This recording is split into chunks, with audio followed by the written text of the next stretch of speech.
Allora, rieccoci ritornati in studio. Ci siamo immersi con la dottoressa Martina Pilot, che è una guida turistica, nella realtà di Prato della Valle, che è un po' l'occasione per scoprire degli angoli della città di Padova, nella fattispecie, e per capire, anche scoprire alcuni personaggi illustri, vederli anche in un'ottica diversa, e il peso che hanno avuto nello sviluppo di una città, nell'economia, nelle dinamiche sociali e di crescita e di sviluppo. A lei la parola per completarci il quadro di questi personaggi, che sono stati personaggi illustri, che sono rappresentati in Prato della Valle, peraltro, da dove è cominciato il nostro viaggio. Ecco, allora appunto volevo soffermarmi anche magari nella passione per la musica di Galileo Galilei, ma lascio le note a un altro personaggio che vive proprio di musica, Giuseppe Tartini. Con Giuseppe Tartini era primo violino d'Europa e probabilmente uno dei più grandi maestri di violini del suo tempo, nonché uno dei più famosi, dei più importanti musicisti della storia della musica, forse più conosciuto all'estero che in Italia. Pensate che una sua immagine la troviamo anche nella sala della musica dell'Università di Harvard in America. Quest'anno si celebrano, come potete vedere, i 250 anni dalla sua morte, con svariati eventi. Purtroppo per la situazione odierna è stato tutto bloccato ed è in fase di programmazione, ma hanno veramente organizzato degli eventi, concerti e incontri molto interessanti su questo personaggio. Arrivato a Padova per studiare teologia, preferì dedicarsi alla sua passione, alla musica, e passò molti anni della sua vita dirigendo l'orchestra della Basilica di Sant'Antonio di Padova. Viene qui raffigurato con un amico, in realtà al tempo un suo superiore, è il frate Francesco Antonio Vallotti, che Tartini considerava il più grande organista del suo tempo. Una delle sue opere più conosciute è una melodia molto particolare che la tradizione vuole essere stata originata da un sogno. Una notte del 1713 Tartini sognò il diavolo, un diavolo che gli si presentò suonando questa musica sublime, bellissima. Appena il Tartini si svegliò, decise di metterla in partitura. È questa la genesi, l'origine di quella che venne chiamata il Trillo del Diavolo. Forse alcuni conoscono un suo grande fan, Dylan Dog, che si diletta a suonare appunto il Trillo del Diavolo. E rimaniamo adesso nel Settecento. Vi mostro una statua, la statua di Antonio Canova. Ecco, Antonio Canova è l'unico rappresentato ancora in vita, mentre però non è sua l'opera che lo ritae, non gli è dato autocelebrarsi in Prato della Valle. Qui vediamo la statua di Antonio Canova mentre della sua attività sta scolpendo un busto che è un antenato del committente della statua, un omonimo del committente, Antonio Cappello. Però il Canova comunque lavora in Prato della Valle, perché a lui sarà commissionata la statua di Giovanni Poleni, grande matematico. Quella che vediamo adesso è una copia, per questioni conservative l'originale è conservato all'interno dei musei civici di Padova. E adesso continuiamo, però forse avrete notato che non ho mai parlato, non ho mai accennato a donne. In realtà di donne importanti a Padova ce ne sono. Vi mostro la statua di una donna famosissima, importantissima per la storia dell'umanità, Elena Lucrezia Cornaro Piscopia, prima donna laureata al mondo. Pensate, siamo nel 1678, la prima volta che nel mondo occidentale ad una donna viene dato il titolo universale di dottore, non perché le donne prima non avessero cultura. E come vedete questa statua non è in Prato della Valle e non avrebbe neanche, diciamo, l'immagine, la forma che caratterizza le altre statue, tanti che troviamo in Prato della Valle. Ecco, questa statua è all'interno del Bo, dell'Università di Padova. Però in realtà una donna all'interno di Prato della Valle è rappresentata. Eccoci qua. Ahimè, non sto sbagliando. Questo è Andrea Briosco, grande scultore. Però vi dicevo che c'era una donna, guardate i suoi piedi. Eccola qui, Gaspara Stampa.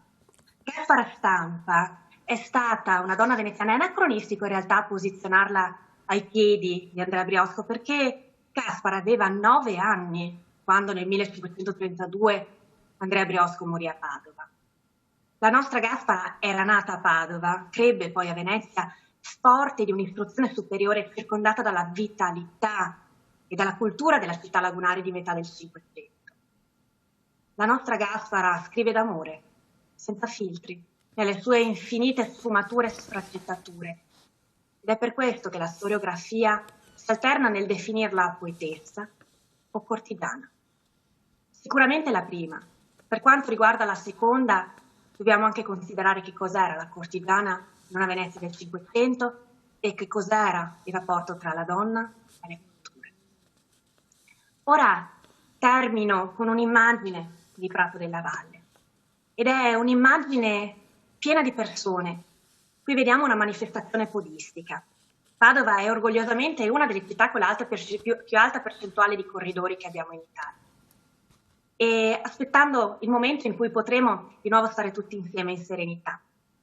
E con questo concludo la mia breve presentazione, sperando di aver dato qualche spunto per farsi raccontare dalle statue di Prato della Valle la storia della città di Padova e ritrovare anche quella curiosità e voglia di cambiamento e innovazione che ha caratterizzato i personaggi che vi ho descritto. Dottoressa, grazie, veramente ci ha fatto incantare, sognare anche il desiderio di andare a vedere. Volevo chiederle una cosa, cos'è che le piace di più, a parte che lei presenta varie città, vari monumenti, nella fattispecie nella città di Padova, un qualche cosa, magari anche di cui non ne ha parlato, ma un'opera che la colpisce, che secondo lei è anche poco conosciuta, ma vale la pena veramente di soffermarsi? Domandona. Ce ne sono tantissime. Io amo tantissimo, ad esempio, visto che ho parlato anche di Galileo, la casa di Galileo si trovava vicino all'attuale Oddeo Cornaro, vicino alla Basilica del Santo, una realtà che magari in pochi conoscono, dal punto di vista artistico molto importante, ma poco visitata. Poi ci sono tantissime realtà minori di Padova che meritano di essere viste, o anche zone di Padova che magari non sono mai osservate con un occhio critico, parlo anche ad esempio del ghetto, che si passa magari spesso velocemente, ma alle volte guardando in su si vedono delle realtà incredibili. È tanto, poi naturalmente parliamo in questo momento anche di astinenza dalla visita dei miei monumenti, dico anche magari realtà che di solito vedo tantissimo, in Cappella Scrovegna ad esempio, mi manca tantissimo l'emozione che si prova anche davanti all'opera. Per cui io direi nel momento in cui sarà possibile, riapriamo, ecco, naturalmente in maniera anche graduale, perché insomma ci vorrà del tempo, però riscopriamo un po' tutta la bellezza che ci circonda e non solo a Padova, perché comunque viviamo in una nazione meravigliosa. Ecco, forse quello che manca è che nella fretta quotidiana, nell'abitudinarietà, eccetera, non riusciamo neanche a vedere quello che abbiamo davanti, perché quante volte magari chi è stato a Padova per varie ragioni, anche di lavoro, chi ci vive, eccetera, comunque ci passa, si sarà soffermato in Prato della Valle, ma non avrà assolutamente, per esempio, notato le statue, le sembianze, il significato. Ce ne sono tante, lei ne ha citate, ce ne ha raccontate alcune, e ognuna ha la sua storia, quindi anche la capacità di iniziare ad osservare con occhi diversi, a gustare di più quello che ci circonda, perché abbiamo la fortuna, se non altro, che in ogni borgo, in ogni città, in ogni comune c'è qualcosa di particolare, di bello, no? Sì, e poi anche una cosa che sto notando adesso è che magari anche riconoscendo, riscoprendo anche il passato, riusciamo un attimino anche ad imparare, si dice sempre imparare dagli errori degli altri, in questo caso anche imparare dalla paura degli altri. Perché noi stiamo vivendo in un periodo, una pandemia che non ha precedenti storici, però non lo so, si parla ad esempio anche tanto adesso della peste a Venezia, di come sono stati, diciamo, di come è stato trattato anche questa malattia che decimò la popolazione europea, ma in secoli e nei secoli successivi. Quindi imparare dalla storia, imparare anche come poi nei vari periodi storici la popolazione è uscita dai cambiamenti, con il progresso, anche perché i cambiamenti sono una cosa positiva e bisogna cogliere anche questo lato positivo alla crisi. Dicevo anche Galileo Galilei, ogni problema ha dietro un'opportunità, scopriamola. Perfetto, grazie molto. Adesso lei in questo momento non lavora di conseguenza, per forza, sta studiando. Allora, in questo momento, considerando che innanzitutto adesso anche le direttive non sono chiare, anche per questioni di sicurezza bisogna rimanere fermi. Naturalmente ci stiamo muovendo per capire anche come poi la questione si potrà evolvere. La distanza nel lavoro di guida, ma adesso io parlo proprio di un'osservazione mia personale, può essere anche data dall'utilizzo degli auricolari, l'utilizzo dei whisper, quindi permettendo anche alla gente di ascoltare, mantenendo una distanza l'uno dall'altro, una distanza anche da me che sto parlando. Naturalmente parliamo di gruppi più piccolini, quello che adesso bisogna anche considerare è come sarà possibile il movimento, perché ad esempio noi siamo abituati, noi lavoriamo anche con le persone, con i singoli, quindi magari con le famiglie che si muovono, lavoriamo comunque anche con gruppi organizzati e lì bisogna capire anche come si svolgerà adesso nei prossimi tempi, nel breve tempo, anche lo spostamento delle persone, manteniamo i pullman ad esempio o gli aerei. Assolutamente. Quindi sono tante le questioni da considerare. Ecco, la nostra... Sì. Prego, prego, prego.